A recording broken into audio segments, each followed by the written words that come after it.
This is a neural network, and today I'm going to build it from scratch. That means no machine learning libraries, no pre-built frameworks, only NumPy, Python, and some maths. We're going to go from individual neurons to more complex networks, and finally I'll test if my creation can learn the numbers and if it has a fashion sense. Let's start by coding a single neuron. Imagine a neuron that has 3 inputs and 1 output, and this output is the weighted sum of the inputs. Wait, what do you mean by weighted sum? Well, each of these connections has a weight, and to get the output, we multiply them by their inputs and add a bias. We sum it all up, and that's the output. Now, how do neural networks learn? Well, by tweaking the weights and the bias to get the output we want, but we'll get to that. Okay, that's all good and fun, but a single neuron is pretty boring. How does a network with more neurons look like? Well, it looks like this.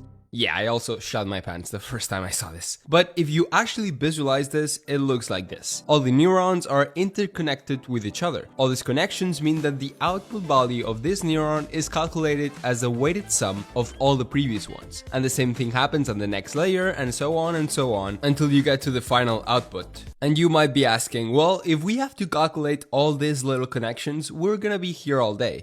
And you're right, that's what we have, linear algebra. Basically, many years ago, some of these guys invented the dot product, which converts all this mumbo jumbo into this one Python line. Pretty convenient, huh? Okay, let's code this real quick and boom, we have some output values. Let's go. And this is already pretty good. You can definitely train it and use it for some cool stuff. But if you excuse me, I'll have a 20-second math explanation of why this isn't good enough. Ready? Alright, start the clock. So now we have all these neurons that multiply each other to produce a value. But if you really think about it, this is just a linear function with a bunch of parameters. We don't want that because it's no better than linear regression. We want to introduce some non-linearity, and we do that with ReLU, which stands for Rectified Linear Unit. It looks like this, and if we add it to the network, it will be better at understanding non-linear data. Just trust me on this one. But are you sure you know what you're doing? Just trust me. Finally, we slap a softmax activation function. This is one of those functions that looks really scary, but it just converts a bunch of weird numbers that the network outputs into a probability distribution, which is just a scary way of saying that it tells you what the network thinks is the likelihood of each class being the correct one. And as you see, we're getting a pretty random probability distribution, which makes sense because the weights and biases are all random. And here's when I had a 500 IQ moment. You'll see I'm a genius. What I did is I trained this exact same network on PyTorch, got the correct weights, popped them into our network, and boom, we got 97.53% accuracy. Alright, that's it. Video's over. Nah, just kidding. Now we have implemented all the forward paths from scratch, and we know it works because we tested it with trained weights. Now comes the difficult part, teaching the network to actually learn.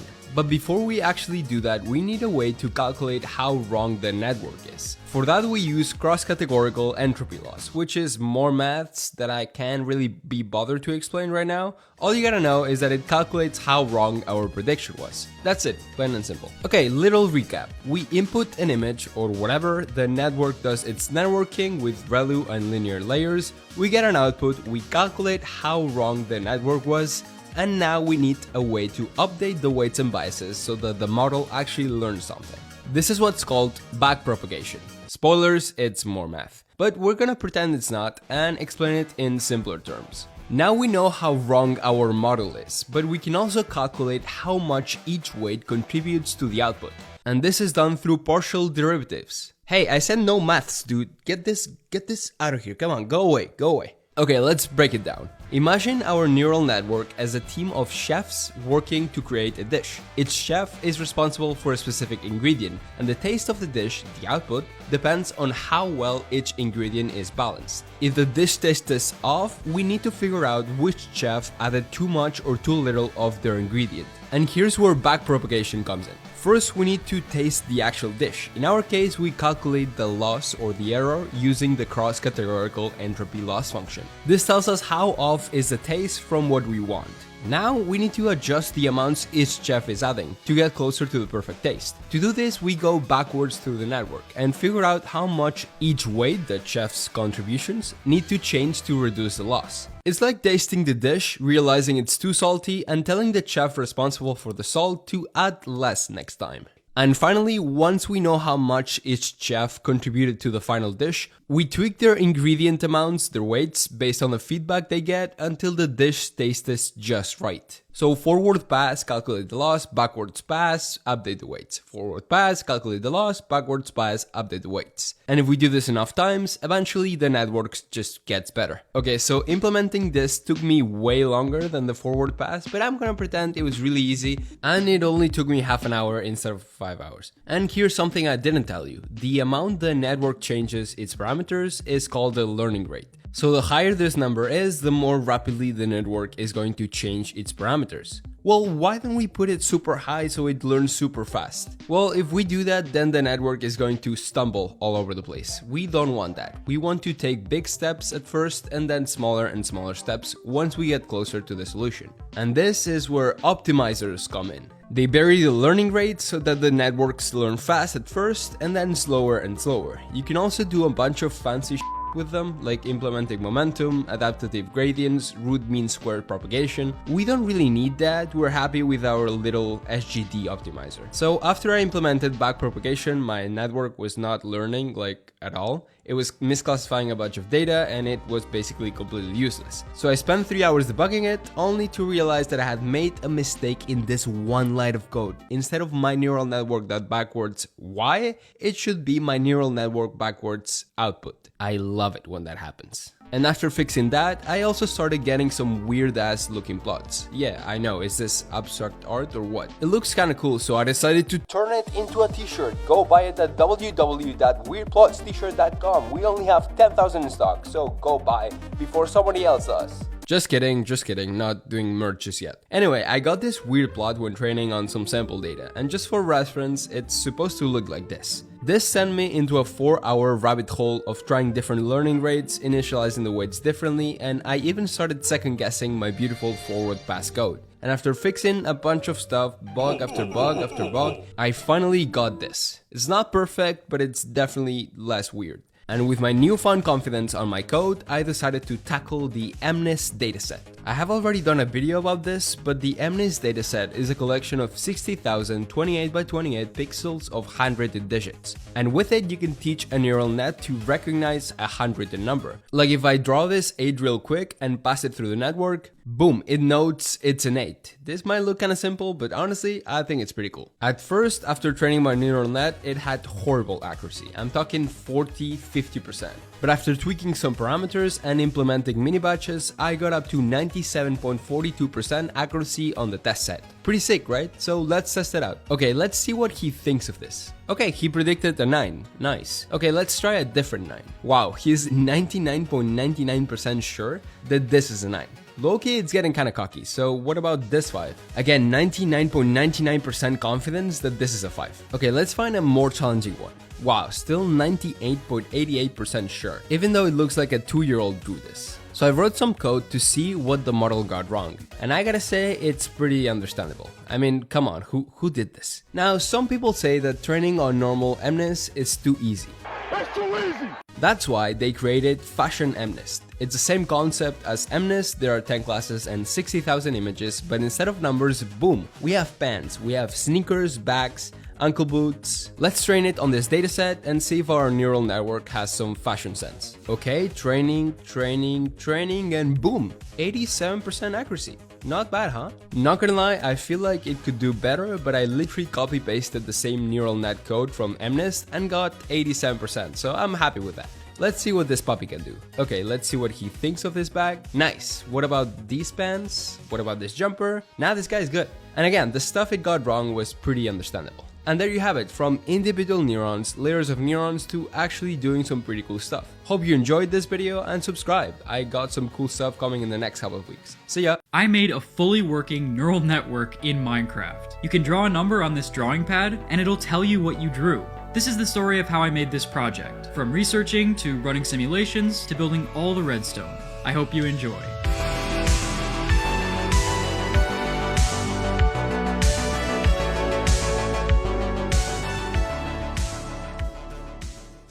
This story starts a few years ago, when I was taking a machine learning class at university. On the first day of class, the professor showed us some basic neural networks and how they could learn things like humans do. And as someone who did Redstone, I wondered if it was possible to make a neural network in Minecraft. I mean, how cool would it be to build something in your world and watch it learn? Especially if it could learn something complex, like image classification. So later that day, I went on YouTube to see if anyone else had done it before. To my surprise, almost no one had.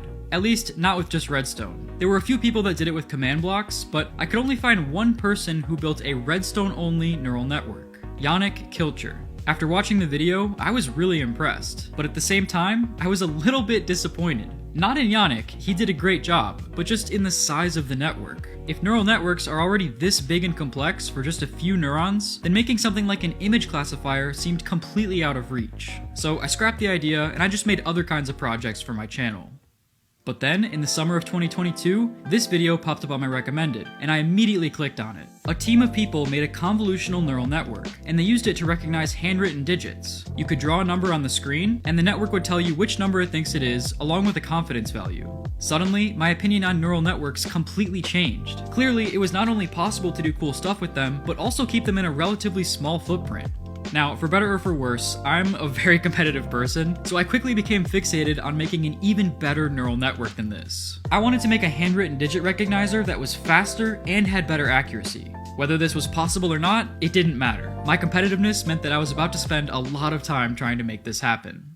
There are lots of different kinds of neural networks, so first I had to decide which type of network to use. After looking at some handwritten digit networks online, it seemed like most of them either used a multi-layer perceptron or a convolutional neural network, which is what the team used. Both MLPs and CNNs can get pretty high accuracy on handwritten digits, so I actually decided to go with an MLP because it seemed easier. This was a bold choice, considering the team didn't do this, and they clearly knew what they were doing, but I just had a gut feeling that an MLP would be better suited for Redstone.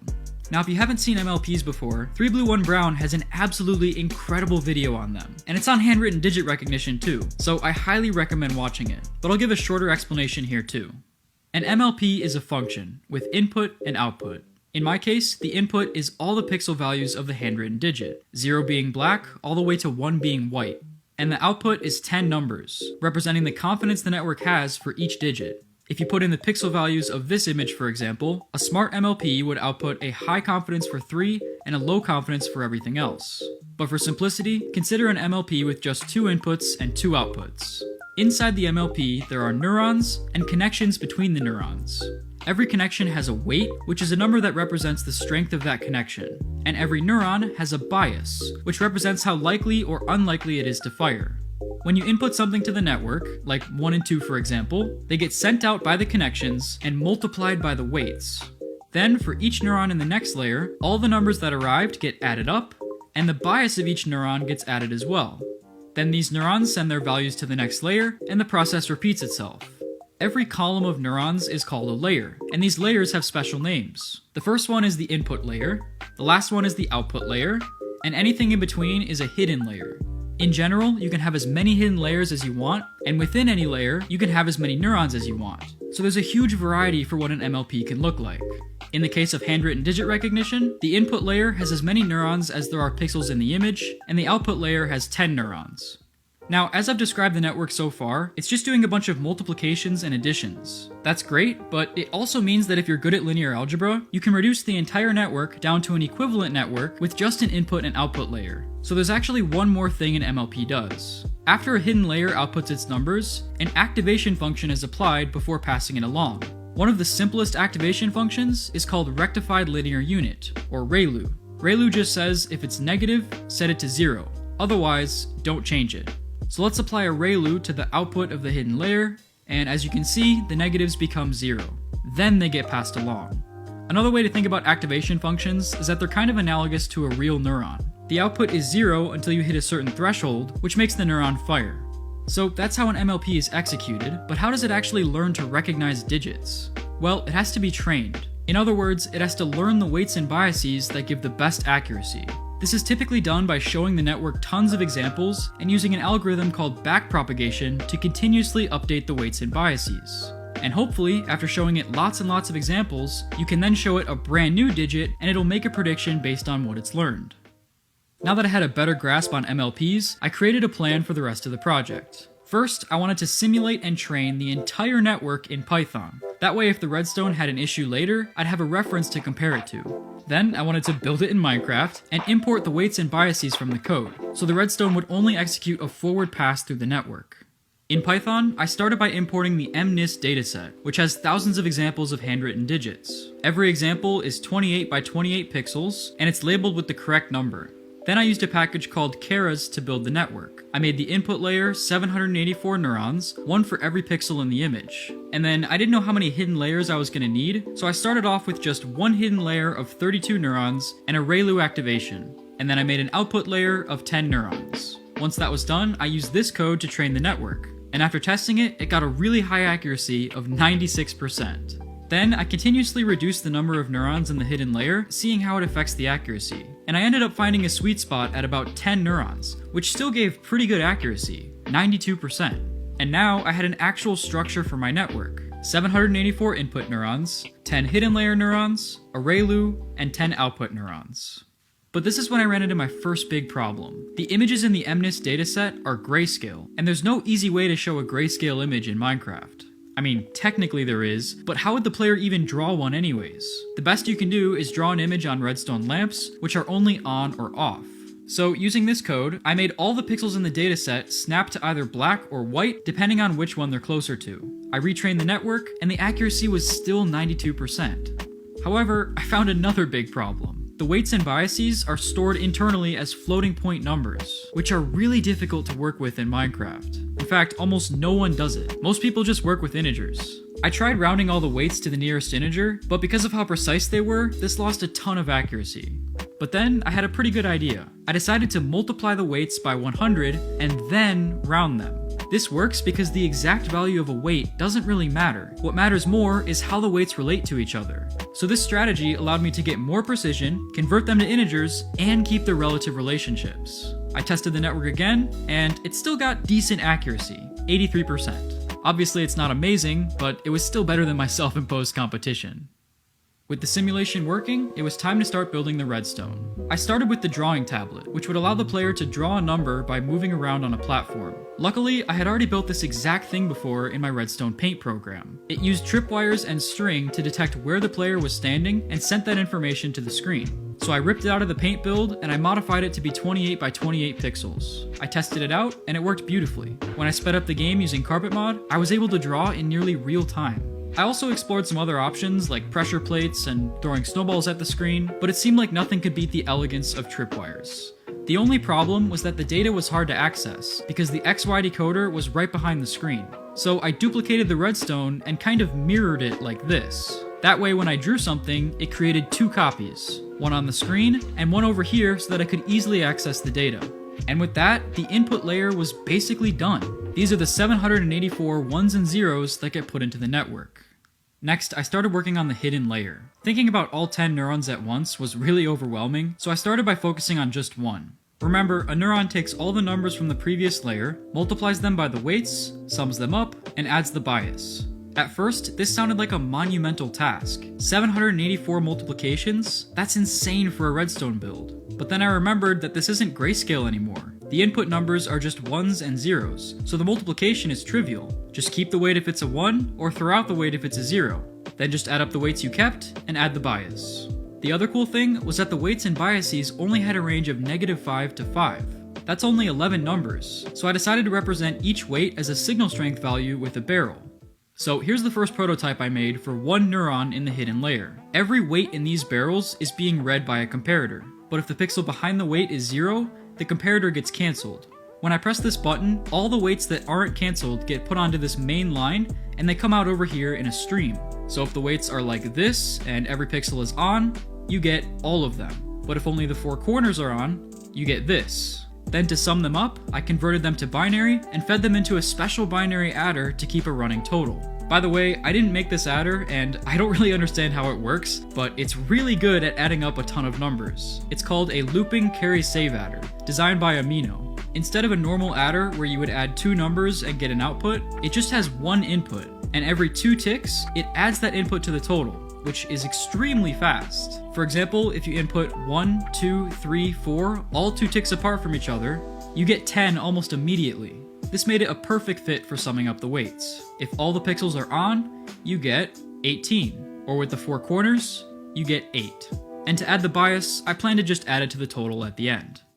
After finishing the prototype, I made the first hidden layer neuron for real. Honestly, this went really well. After I finished it, I put in some test weights, and it seemed to be working. The only problem was that it took a long time to run. 784 additions is no joke, even with a really fast adder. So I split up the work into 4 adders running simultaneously, and that made it way faster. Then, to import the real weights, I used a Python package called mcschematic. I used this code to extract the weights and generate a schematic of barrels, which I could just paste directly into the world. I also used mcschematic to put in the first example from the real dataset. Once that was on the screen, I ran the neuron, and I got the correct value. Then to make the rest of the neurons, it was pretty easy. I just used WorldEdit to copy and paste it 9 more times, and I pasted in 9 more sets of weights and biases. Instead of testing anything, I decided to just send it and run all 10 at once, which unfortunately didn't work the first time. The other 9 neurons revealed a bunch of bugs that I didn't even realize I had. But eventually, I got the output to look like this, which was exactly correct.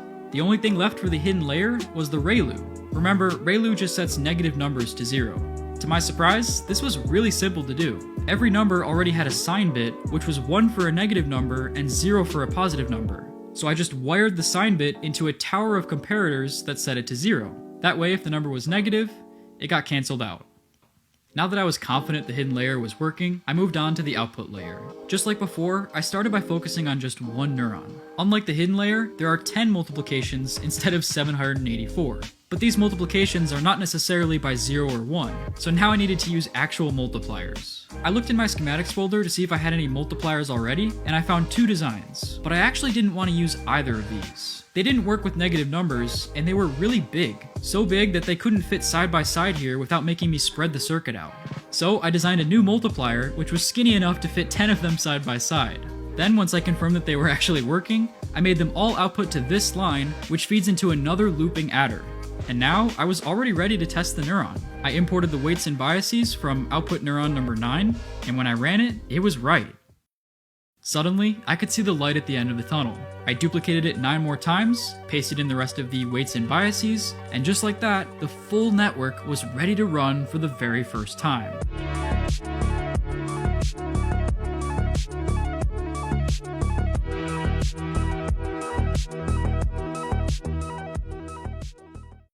At this point, the network was working perfectly. I considered stopping the project here, but there was still something about it that I really didn't like. I had to read the confidence values as binary numbers. So I wanted to figure out how to make the final output easy for anyone to understand.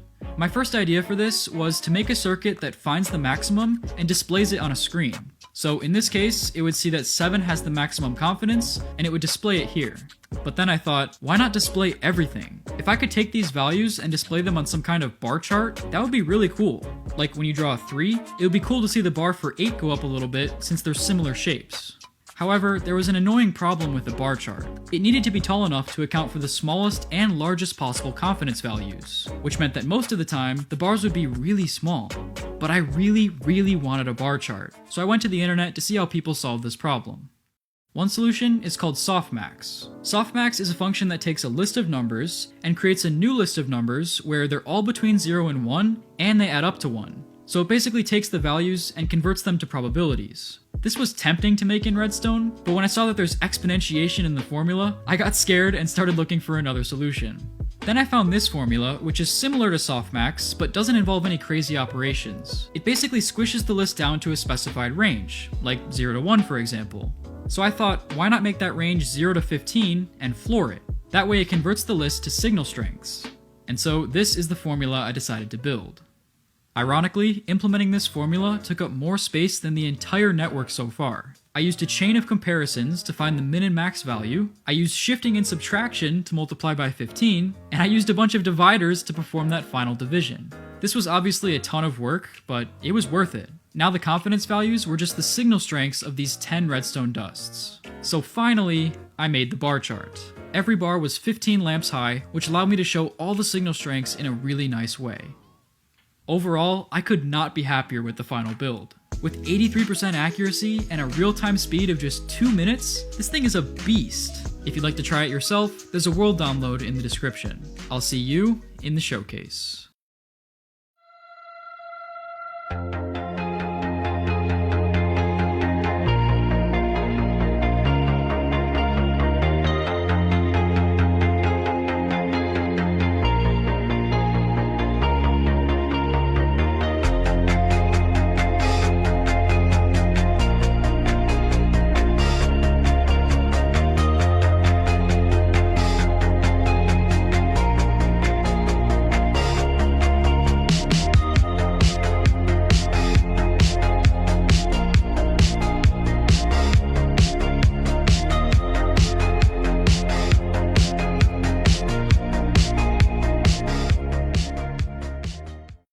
Learning about neural networks can feel really overwhelming, as it did for me many times during this project. But when it comes to learning about AI, one great resource is called Brilliant, the sponsor of this video. Brilliant gets you hands-on with concepts like math, data analysis, programming, and AI. It's a learning platform that builds your understanding from the ground up. Every lesson has hands-on activities which are way more effective than watching a video. By actually solving problems, you're not just memorizing things. You'll build critical thinking skills that'll stick with you for life. Learning for just a few minutes every day is pretty important for both personal and professional growth. Brilliant helps you do this with lessons that are available 24/7. If you thought handwritten digit recognition was cool, then you'll love the course called How LLMs Work. An LLM is another kind of neural network, and this course gets you hands-on with how they build vocabulary, choose their next word, and more. You'll even learn how to fine-tune an LLM to generate different kinds of output, from poetry to cover letters. To try everything Brilliant has to offer for free for a full 30 days, visit brilliant.org/mattbatwings or click the link in the description. You'll also get 20% off an annual premium subscription.